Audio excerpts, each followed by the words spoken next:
Unip kaakote aksikpin. Daalaqanirakan nasuk unip kaaktuaq qaaviurakama. Niviaqsiaqarualuguuq iñuuniaqaniqsuq angayuqaagamani.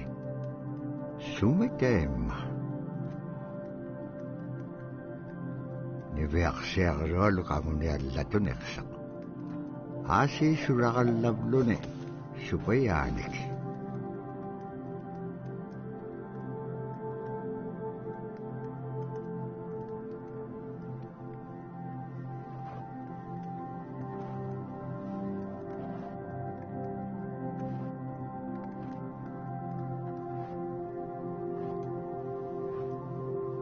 Iñuuniaqhutin anuqqautigait. Anuqulingaallaaqsuq. Anuqulingaallaaqpaalluni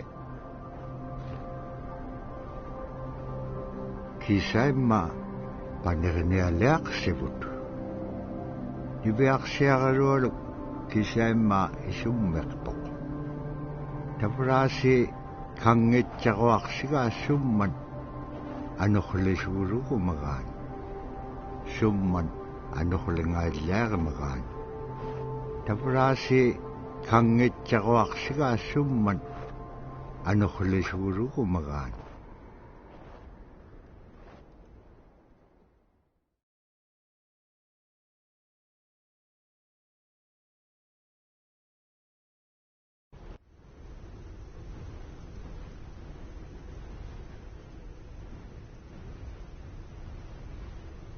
Anuqulekpaalluni suniiraqanaitsoqunni.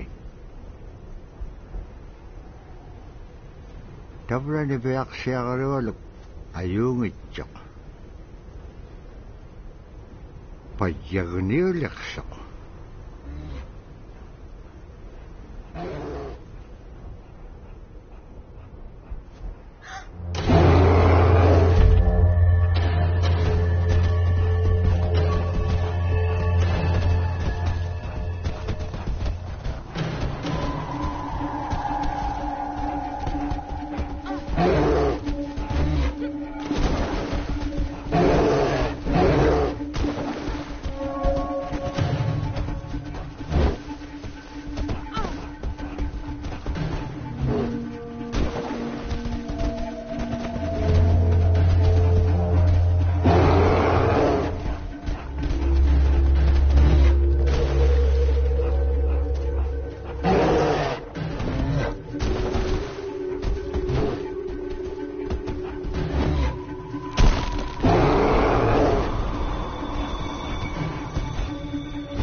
Toqutaawayaqtoq kisimriumi.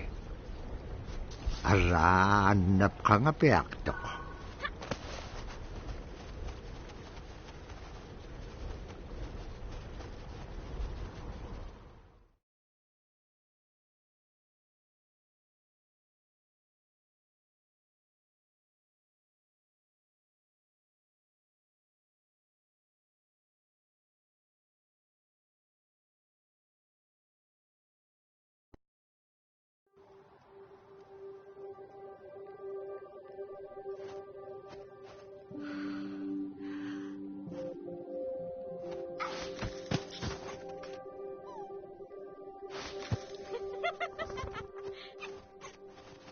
Qulirringaitsoq iñugunun teriganniaqaqanivlugu. Teriganniaqtaamna allatun ingitsoq.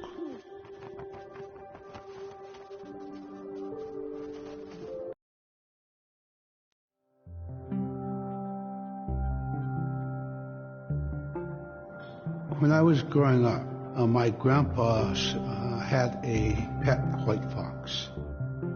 If you're a good friend with a fox, when there's danger abound, They try to keep you from getting into trouble. They pull tricks here and there, and foxes are like spoiled little kids in a way. When you let her out, she'd go prancing out in the snow, jumping in the air. I know she was happy then. Come running at me and jump on my chest, knock me backwards, lick my face, and I try not to let it. So that was my memory of my grandpa's pet fox.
Caribou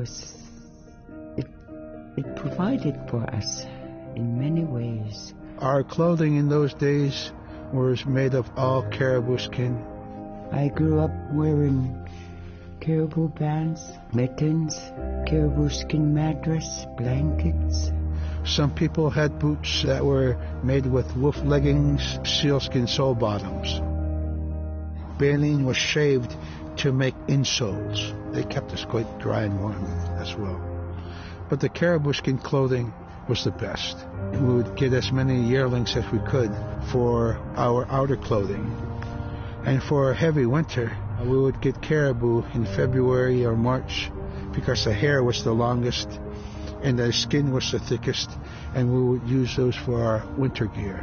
With that stuff on, you could sleep outside in 50 below and it wouldn't bother you a bit.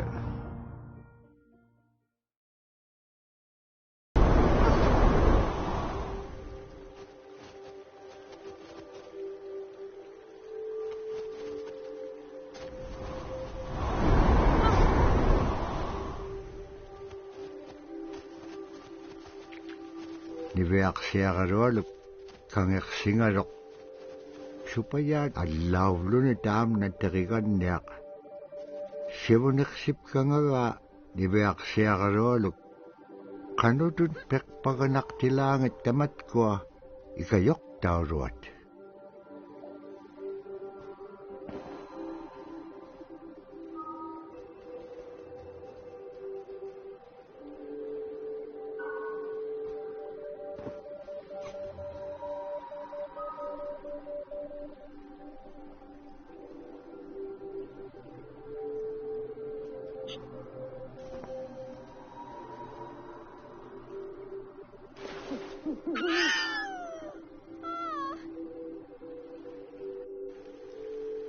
Niveaksiagarualup kangeqsingaluq allaavluni taamna teqiganniaq sivuniqsipkangaga niveaksiagarualup qanutut peqpaganaqtilaangit tamatkua ikayoqtauruat.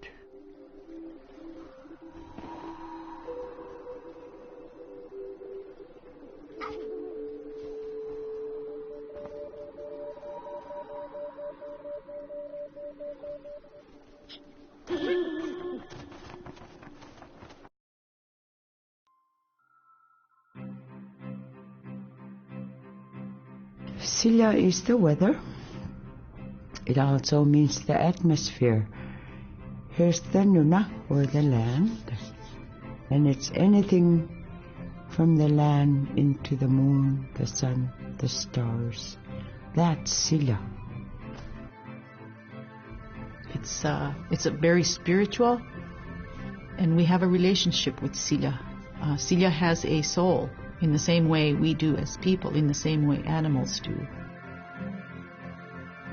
I think spirit helpers in and of themselves are really about how we're connected with things. And so it may be that there's a spirit helper that shows themselves as a bird to show you the way home, or it may be a spirit helper that actually decides to show themselves with the face and body of a man instead of their animal form. And so I think one of the things that's hard to understand is that it's not one way of seeing things, it's one way of knowing you're connected to everything. We've always had that spirituality of everything around us. It's the interaction you have with the air you breathe, the ocean that you gather resources from, the rivers from which you gather fish, the tundra from which you pick berries, the animals that give themselves. It's all of that.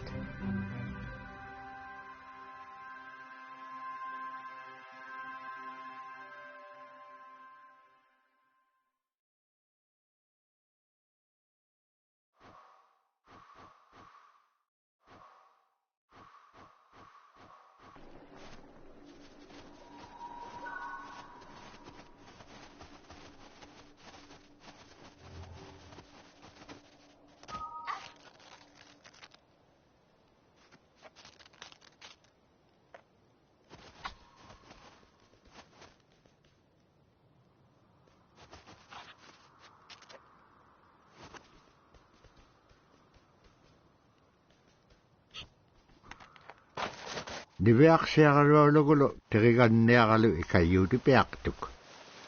Siqaqaniutimigini. Araa kangeqsinaitsuqunni qanuq pisilaangu. Aglaan tavra atautsikun aingaruk.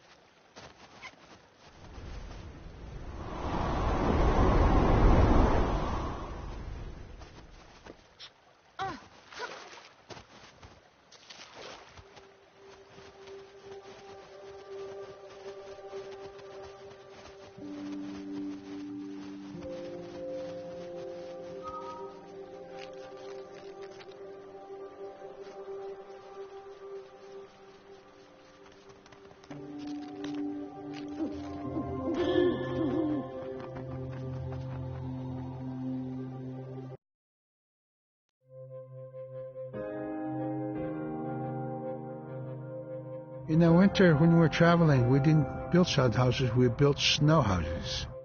In Canada, they call them igloo, but here in Alaska, we call them apuya. We'd do a day of travel, and then we'd make a apuya. The next day, my father would set traps, spend the day there, rest the dogs, give them something to eat, and then the following day, we continue to the next place. We'd go to my dad's sister, who had a house at Dubaruk. They had a small sod house over there. We didn't have to do anything.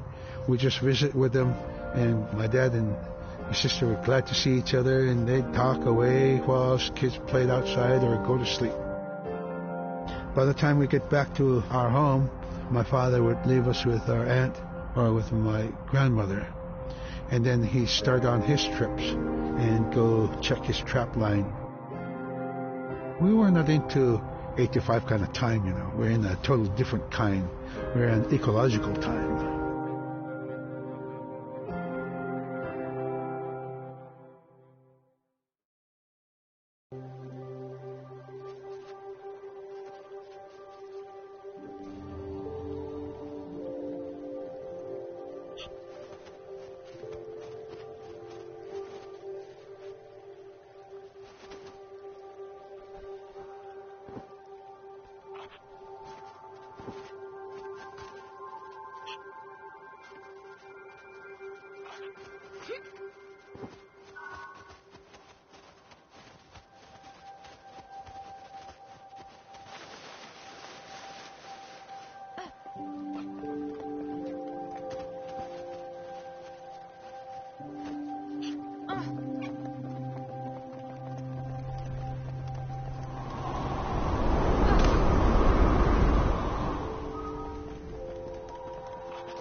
Iveaksiarluallu tikitka aimarvini. Agalaan maluunaqsingamalaq. Inyoquluk tikinngamaluq iveaksiarluallu piingaan. Ivaqaleqsimaluq sumittaimma. Nikatjakkumanyaanniqsuq paqitqaangaarnagu ivaqtani.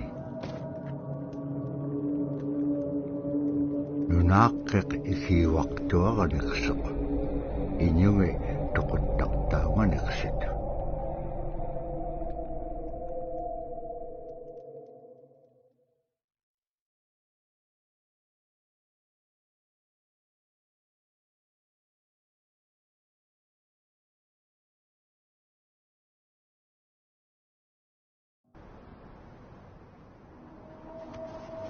Iveaksiarluallu upperingitka tautuktani.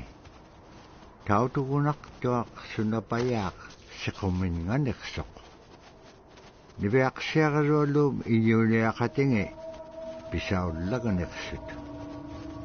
Qanaqimña anuqulaqpalqiñam tainnaqumiñaitka.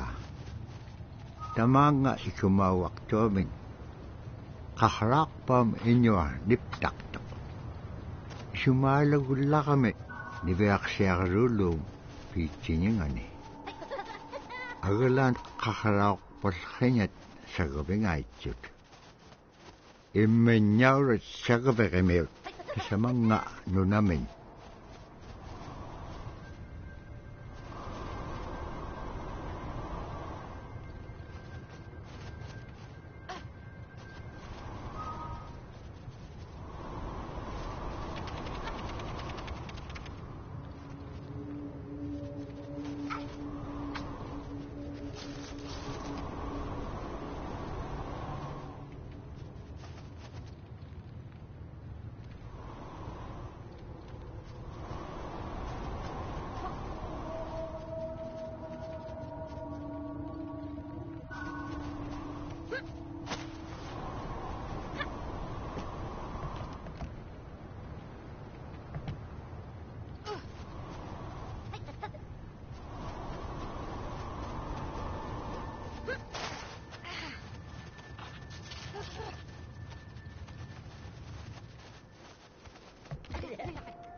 Qaiguin tutiing uqallaktoq iñugungaruaq uppik.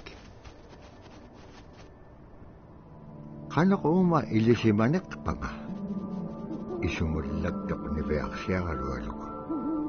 Qanuk kiitapura qaunugingagikpen qillautika pigiupku ikayoquniaqalluarikpen timun tainna nunaaqqiq sabaaqitilaanga.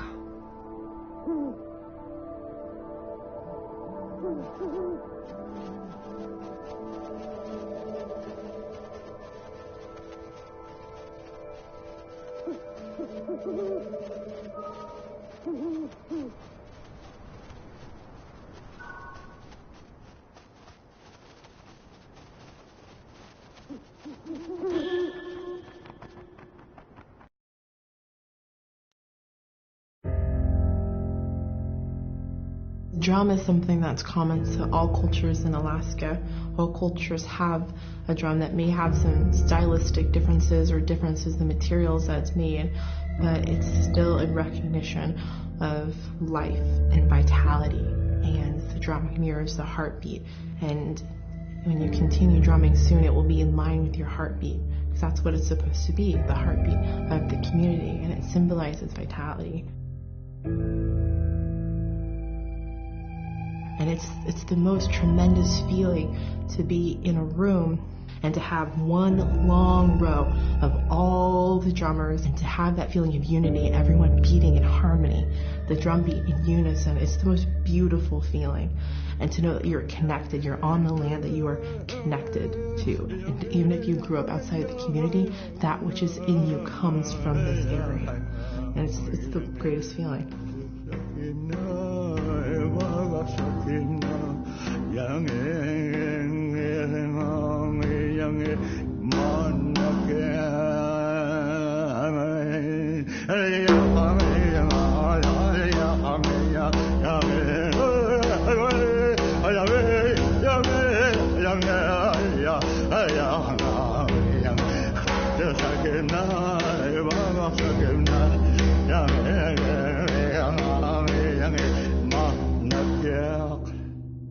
Man, I went at it and look what happens. Oh.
They're just like other people. They just happen to be very small and extremely strong. These are stories that are common throughout Alaska. And normally the people are in a size from your elbow to the tips of your fingers, and they possess superhuman strength. So they may be tiny, but they can carry a whole caribou. And if you go up north and you talk to a number of the people in the community, they'll talk about having seen the little people. There's a place at home that we know, but we don't profess it to anybody. But it's not like the boogeyman. They can be mischievous, they can be ornery, or they can be helpers. And every now and then, we might have the opportunity to see them, especially if they want us to see them. The fact that it's across Alaska really tells you something about our history and how we interacted with nature around us.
Kila rarak tuat diversero lo butkaktikke.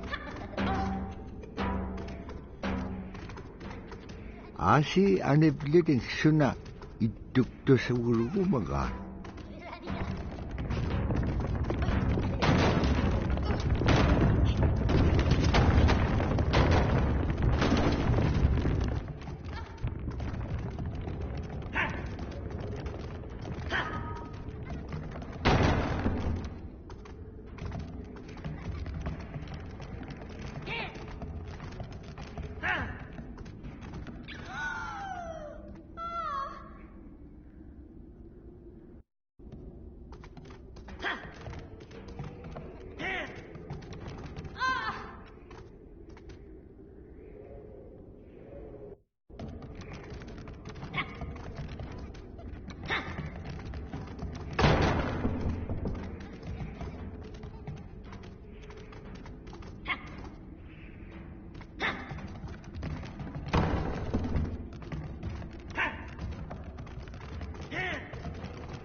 Ibeak siya karolo. Sabat ko may ahalawit. Imanyarat. Bakit ka upiyang kayaw tinga?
Ibeak siya karolo kutingarok kayaw delegahone.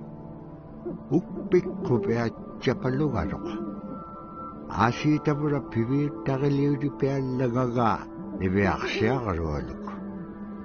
Dahil nahone ay chudi hirakangarok. Ukpik ukalaktok. Uvaw na kao nagingagiga. Iliginon pikit kublugo.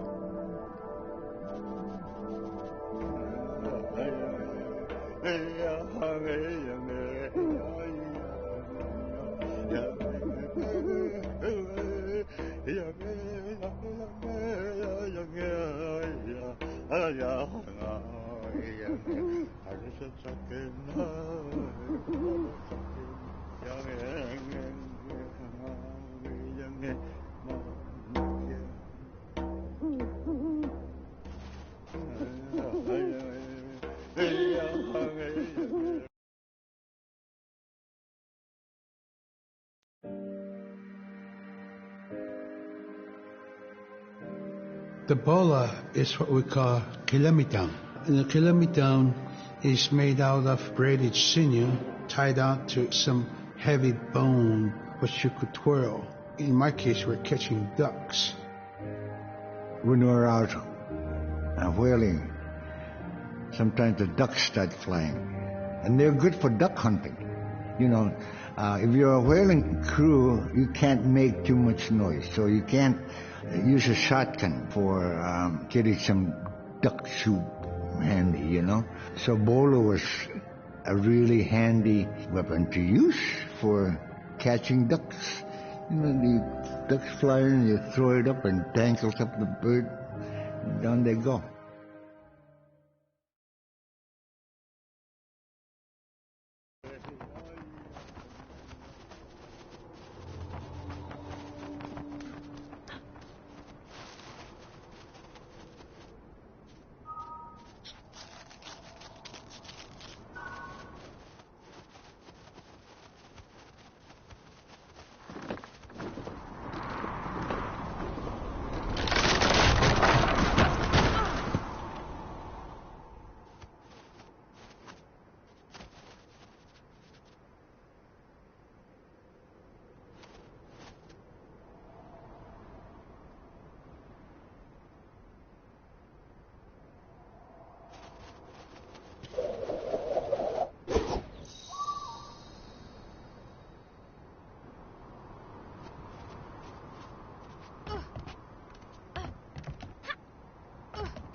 Tavrataina igilehote.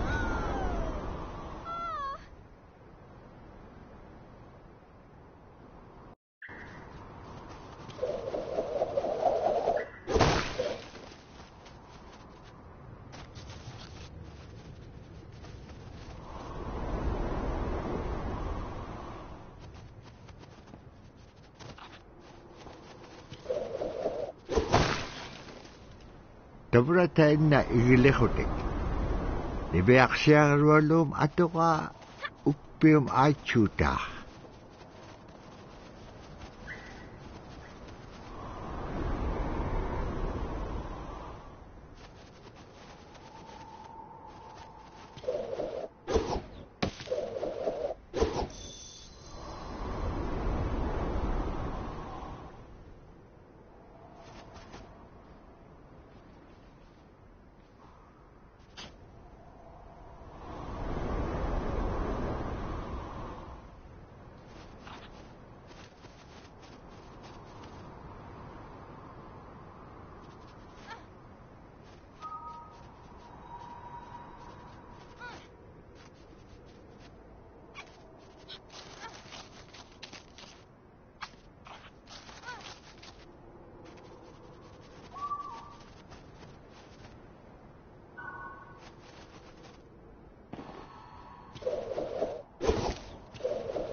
Sila taane nunaqingata innyuqulukkassuaq.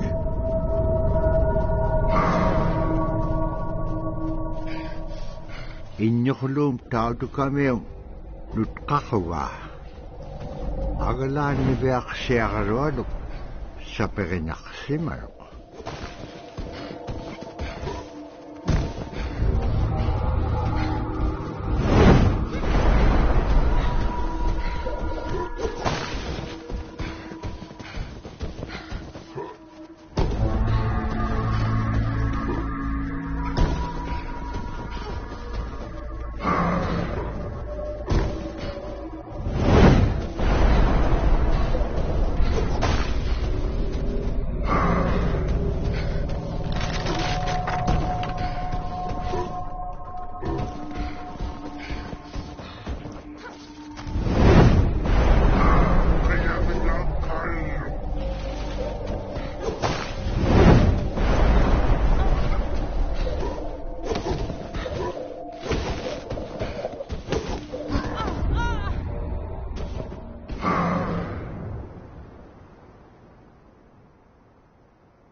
annap khaslik kalwak tuk agalan igilaw ningap si kakanaksisinyak tuk.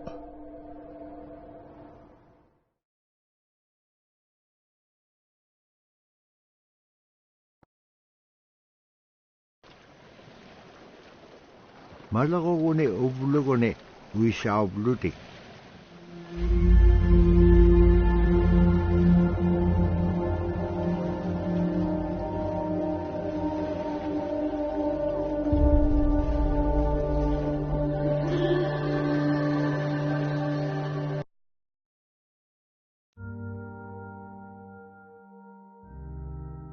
The scaredest I've ever been, I was 12 years old.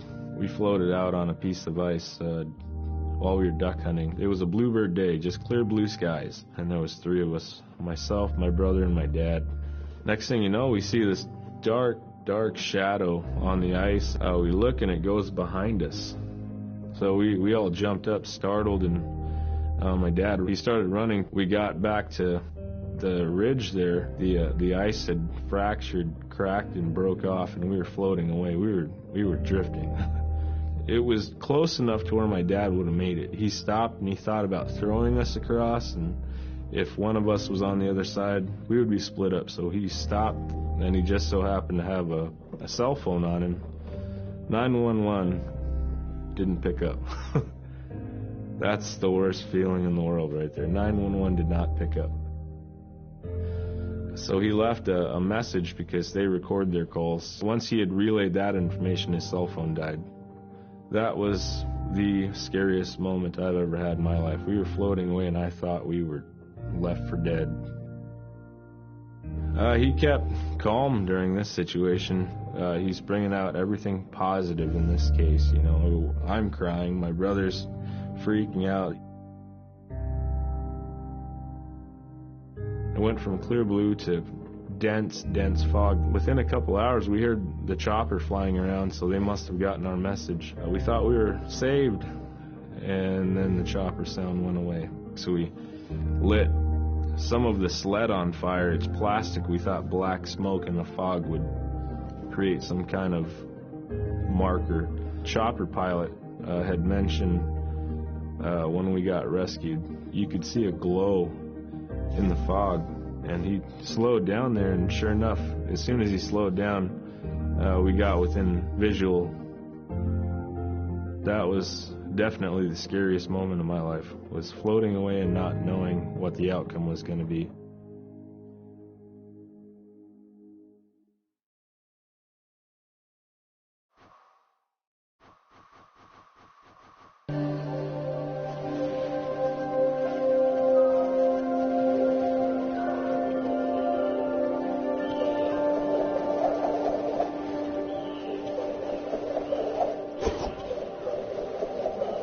Dabra tuwagaroa matikitjuk.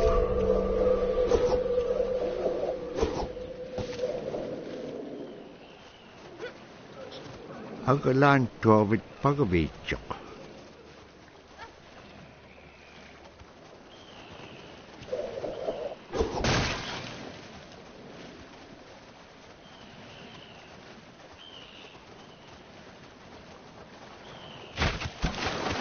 Siko nalunak tok kanok igilakaniak tilanga.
kisasa ko may akalugon nanok, anak kubit.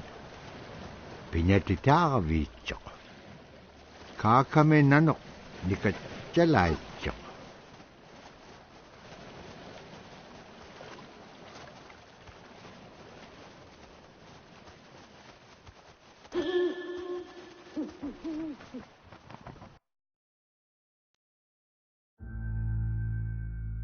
We're very much aware of the climate change, and it's been for many years, even before climatologists were noticing the change.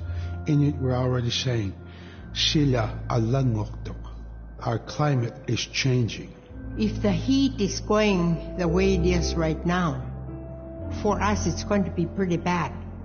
Different birds are coming, and they're coming earlier, and sometimes rain is more than what we want, because when there's more rain, we know it's going to melt the permafrost. In my time as a young whaler, when I was 9 years old, we're hunting from ice that was about 25 feet thick. And there was giant icebergs already floating, coming by. That was the first signs of a changing climate. Ice that never broke before was now moving. Now, here it is 50 years later, we're hunting whale from ice that's 18 inches thick. There's no more thick ice. It's creating a malfunction in our whaling season, is what it is. And actually, more than that, all seasons in general. I think we are more scientists than more people will realize. We have more knowledge of those things than people will ever know.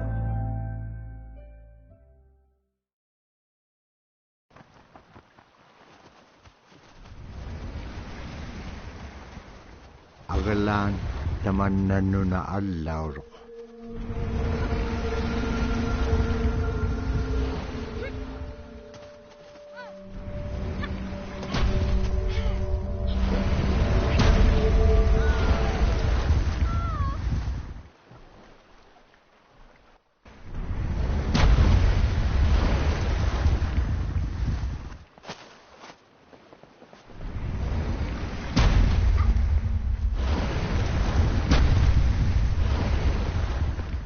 Nuktalanixok kanupayak.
My brother was out seal hunting. He got attacked from behind and managed to grab his knife and save himself. When he came to realize, oh no, it's a mother. We've always known traditionally that we avoid killing a mother. It's always been sacred to us to protect them. He had to present himself to the council, and so he was given the job to mother the baby, and we kept it. It got so big it went over the barricade one day and got to the dog food, and that was an indication that, brother better go teach it how to survive on its own. So he did. I really got attached to the bear because I more or less grew up with it. And some days when brother took him walking, once in a great while he'd put me on the beer and I would ride on it like a horse. I was just happiest little girl in the world.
Tapkok tikisakak nannupsit ranga. Asi piyumagili picture tikisaktok.